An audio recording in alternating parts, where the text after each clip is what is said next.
Bismillahirrahmanirrahim. Assalamualaikum warahmatullahi wabarakatuh. Waalaikumsalam warahmatullahi wabarakatuh. Alhamdulillah rabbil alamin. Wa bihi nasta'inu ala asrafil anbiya'i wal mursalin wa ala alihi wa ashabihi ajmain, amma ba'du. Pertama-tama marilah kita panjatkan puja dan puji syukur kita kehadirat Allah Subhanahu wa taala yang telah melimpahkan rahmat dan hidayahnya kepada kita semua, sehingga kami ini bisa membuat tugas dan digunakan untuk dipresentasikan dengan baik. Oke. Nah, kami di sini dari kelompok C yang berjudul Bagaimana Kontribusi Islam dalam Pengembangan Peradaban Dunia. Sebelumnya kami perkenalkan dulu anggota kelompok kami. Perkenalkan, nama saya Berkowo Nur Ibrahim. NPM saya 404031180024. Program studi rangkap 1B 2018.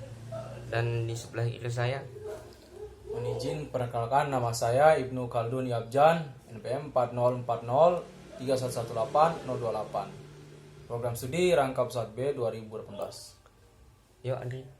Perkenalkan, nama saya Muhammad Andri Setiawan, NPM 404031180031, Prodi Rangkap Pesawat B 2018. Nah, itu nama-nama dari kelompok kami.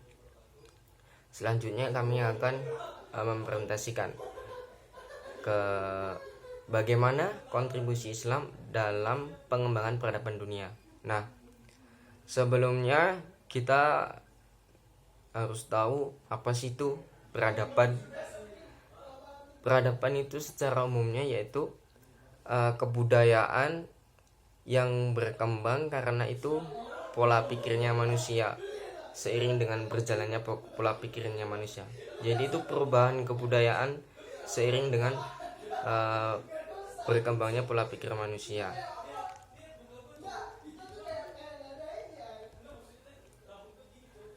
Nabi Muhammad SAW membawa ajaran tauhid, bersih dari segala kekurafatan dan kebatilan. Digairahkannya hati bangsa Arab terhadap agama yang selama ini tersembunyi dalam hati tiap-tiap turunan Semit. Mereka melupakan dendam lama yang telah banyak menelan nyawa dan energi antara suku dan suku terpati dalam persatuan tokoh dan menyala-nyala oleh api kepercayaan mereka yang baru mereka anut. Berbondong-bondonglah mereka keluar dari gurun tandus untuk menaklukkan seluruh bumi Allah Tuhan Yang Maha Esa. Kemudian menelusuri pertumbuhan dan perkembangan Islam. Berbicara tentang kontribusi Islam dalam pengembangan peradaban dunia, para pengkaji sejarah Islam biasanya membuat suatu peta sistematis terkait berubahnya atau berkembangnya peradaban Islam, yaitu mulai dari peradaban Yunani, peradaban Islam, sampai kemudian peradaban Barat. Pada masing-masing periode perkembangan itu mempunyai dimensi peradaban tertentu yang berbeda satu sama lain. Nah, bahkan pesatnya perkembangan Islam ke Barat dan Timur membuat peradaban Islam dianggap sebagai peradaban yang paling besar pengaruhnya di dunia ini. Buktinya yaitu satu, keberadaan perpustakaan Islam dan lembaga-lembaga keilmuan seperti Baitul Hikmah, Masjid Al-Azhar, dan masjid-masjid yang lainnya. Kemudian peninggalan karya-karya yaitu dari Ibnu Sina, Al-Kindi, Al-Khawarij, penemu aljabar yang sekarang digunakan untuk pembuatan media-media sosial seperti Facebook, Instagram, WA, Twitter, dan lain sebagainya. Kemudian yang ketiga yaitu penemuan-penemuan intelektual yang dapat mengubah budaya dan tradisi umat manusia, seperti penemuan kertas, karpet, kalender Islam, penyebutan hari-hari, seni, arsitektur, dan tata perkotaan. Yang keempat, pengarasutamaan nilai-nilai kebudayaan asasi sebagai manifestasi dari konsep Islam, iman, ihsan, dan takwa. Mungkin sedikit menambahkan dari poin ketiga tadi, penemuan-penemuan intelektual di Islam adalah tokoh utama yang mencetuskan itu tentang matematika dan huruf-huruf Romawi. Cukup, silakan Bro dilanjutkan. Oke. Kemudian yang B, menanyakan faktor penyebab kemajuan dan kemunduran peradaban Islam. Dalam sebuah buku yang berjudul Skins and Islam in Conflict yang diterbitkan dalam majalah Discover Magazine tahun 2007, dikatakan bahwa di seluruh penjuru dunia, meskipun ada perbedaan budaya dan bahasa, ilmu dan sains berkembang bertolak dari konsep-konsep dasar-dasar ilmiah, kecuali dunia Islam yang menjadikan Al-Quran sebagai induk ilmu pengetahuan. Nah, jadi Islam itu pegangannya orang Islam kan Al-Quran dan hadis. Nah, kita berpegang teguh kepada ajaran Al-Quran dan hadisnya. Pernyataan tersebut mengindikasikan seakan-akan ilmu Islam bukanlah ilmu-ilmu yang ilmiah. Pernyataan di atas seolah-olah semakin memperoleh penguatan disebabkan secara empirik kehidupan beberapa masyarakat muslim di beberapa negara yang diidentikan dengan Islam menunjukkan keadaan yang tidak baik. Dinamika peradaban Islam dipengaruhi oleh konteks sosial, politik, budaya, dan agama yang melekat di dalamnya.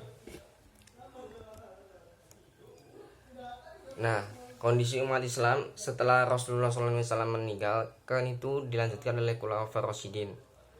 Nah, setelah Khulafaur Rasyidin terakhir yaitu Ali bin Abi Thalib sudah wafat. Nah, kemudian ini diteruskan oleh dinasti yang namanya Bani Umayyah.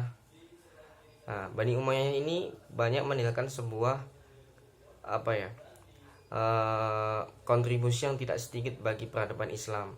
Selain perluasan wilayah Islam ke dalam beberapa wilayah, Bani Umayyah juga memberikan kontribusi peradaban Islam seperti pengembangan bahasa Arab, seni, dan ilmu-ilmu agama pada umumnya, yaitu berupa fikih, tafsir, dan lain-lain.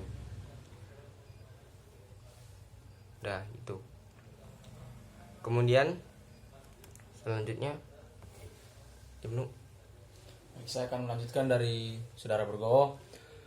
Keterbukaan Islam dalam perubahan bangsa lain membuat Islam semakin maju dan tinggi.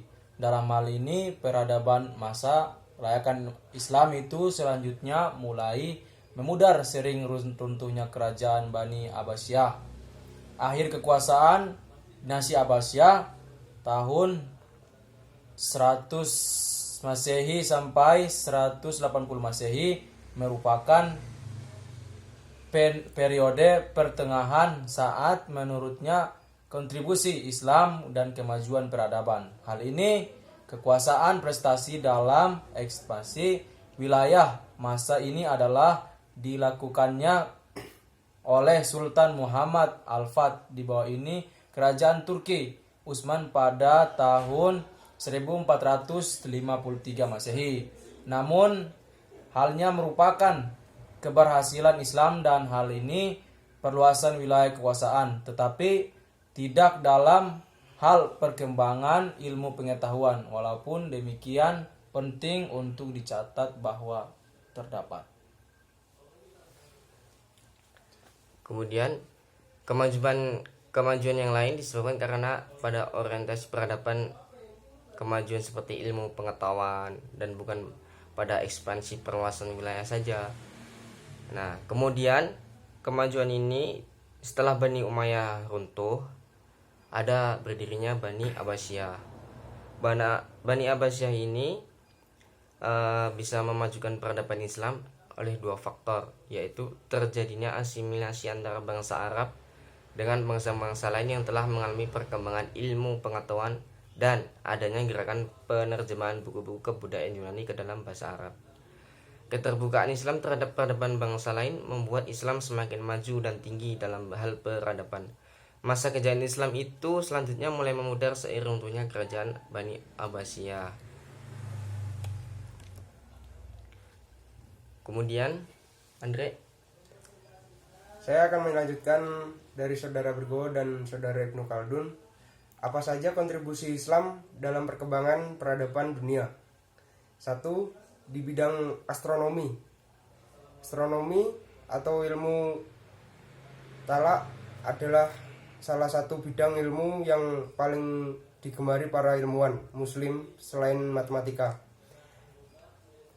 Seperti yang saya jelaskan tadi, matematika adalah suatu ilmu yang ditemukan oleh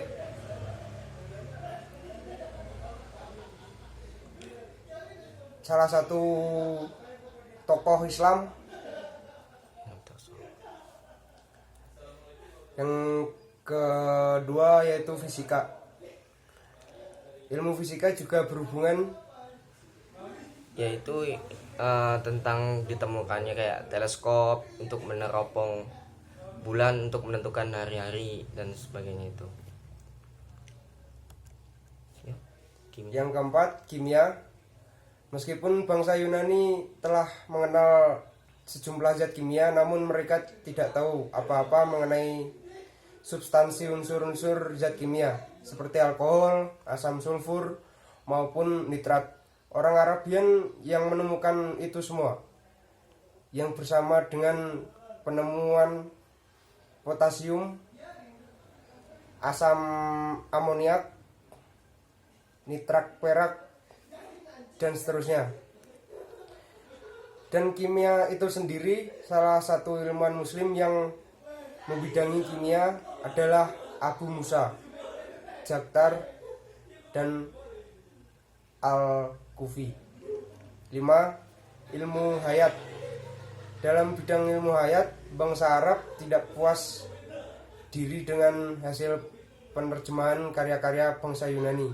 Bangsa Arab pun melakukan kajian dan observasi sendiri secara intensif, sehingga tidak heran jika mereka berhasil memperkaryakan daftar ensiklopedia pertumbuhan obat dan disusun dengan Arab Muslim berisi berbagai macam tumbuhan dan bahan-bahan obat yang belum dikenal bangsa Yunani, seperti kaper, daun sena, tamarin, kasia, dan mauna.